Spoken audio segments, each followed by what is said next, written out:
Hello guys, what's up? It's me again, si Mima Alicia nyo at nagbabalik ulit para sa ating panibagong video.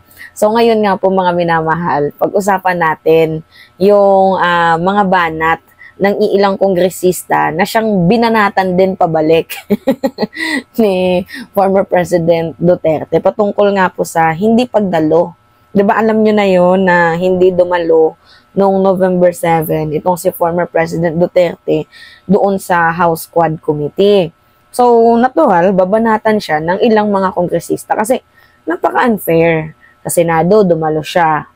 Pero doon sa Congress, sa House Quadcom, hindi siya dumalo. So, parang merong biases itong si former President Duterte. Well, nauna niya naman din sinabi na kaya hindi siya dumalo, kaya hindi siya umattend doon sa House Quad Committee, according sa kanyang lawyer, ay dahil nga daw po questionable ang integrity, ang integridad daw po ng House Quad Committee.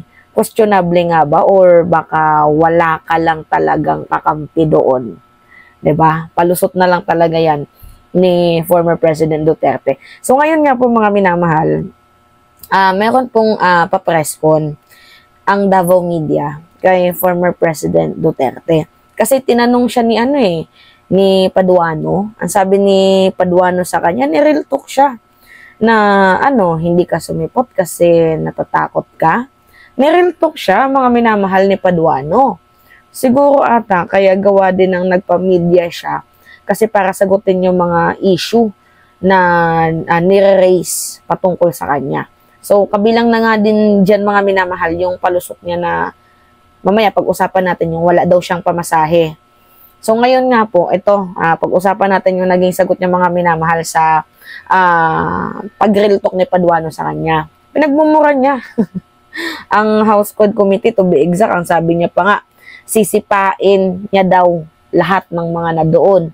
You don't scare me even a little bit. Ano yung sabi niya? You don't scare me a bit. Yan yung sabi ni former President Duterte. Ito nga yung mukha niya, 10 minutes to, yung interview na yun. Pero hindi na natin panoodin mga minamahal. Ipaliwanag ko na lang sa inyo.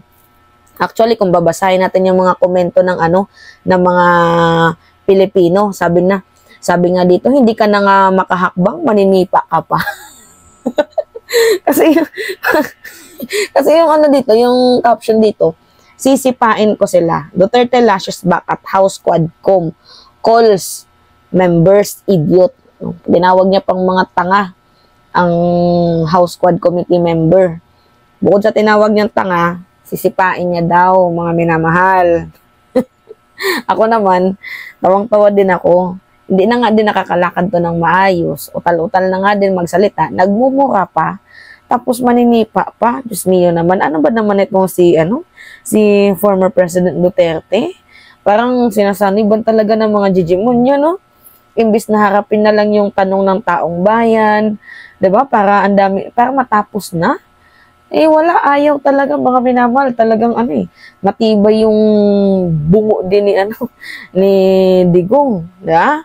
So nakakatawa kasi sabi niya, bukod sa minura niya ng mga tanga, ang gagawin niya daw po mga minamahal ay sisipain niya daw po. So nanakot pa itong si former President Duterte. Tingnan mo, kinakarama na nga itong matandang to. Hindi pa din nadadala. Hindi na nga, utal-utal na nga, kinukoma na nga. Tapos ganyan pa magsalita, di ba? Sino hindi matatawa? Grabe talaga itong si Digong. Puro na lang, mayabang Totoo yan. Sobrang yabang mga minamahal. Bukod sa mayabang talaga, mataas yung ego. Well, para sa akin siguro, kaya hindi na din siya maka-attend doon. Gawa nga din talaga ng mga minamahal na wala siyang kakampi. Wala siyang kakampi doon Diba? Wala siyang sandalan. Hindi katulad sa Senado, isa lang yung tumindig doon, si Risa lang. Diba? So, pangalawan niyang rason, kaya hindi din daw siya maka-attend mga minamahal. Gawa nga ng mahal daw ang pamasahe. Niloloko tayo. Mahal daw yung pamasahe. Magkano yung kinulimbat nyo sa kaban ng bayan?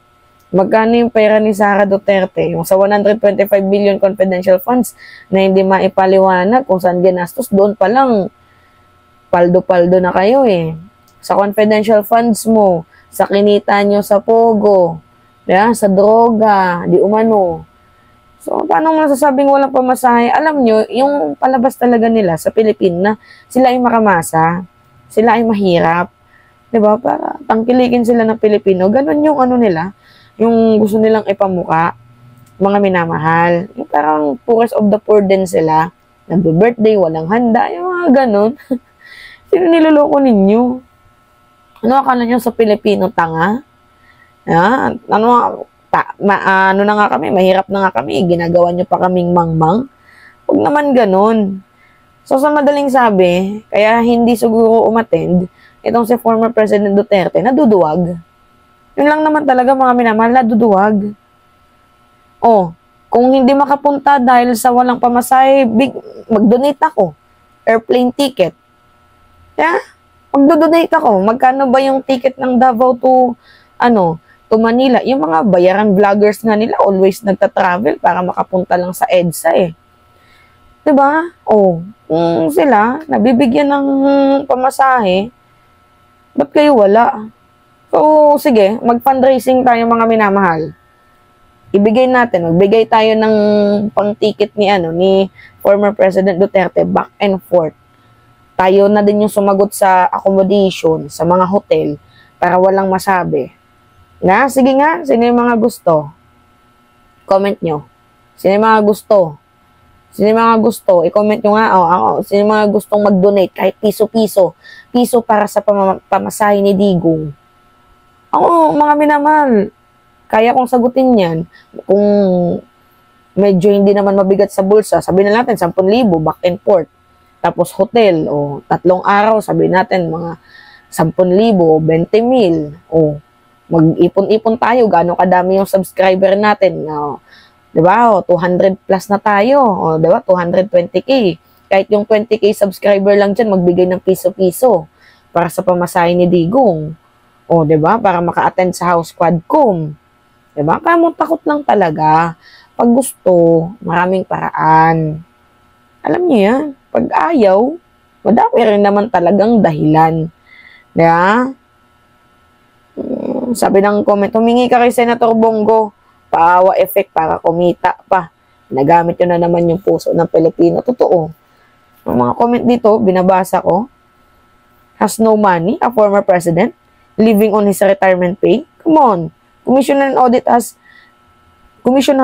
Audit has your record. Kulang pa yung millions from Parmali. Oo, Parmali din, mga minamahal, para makapag-book ng domestic flight.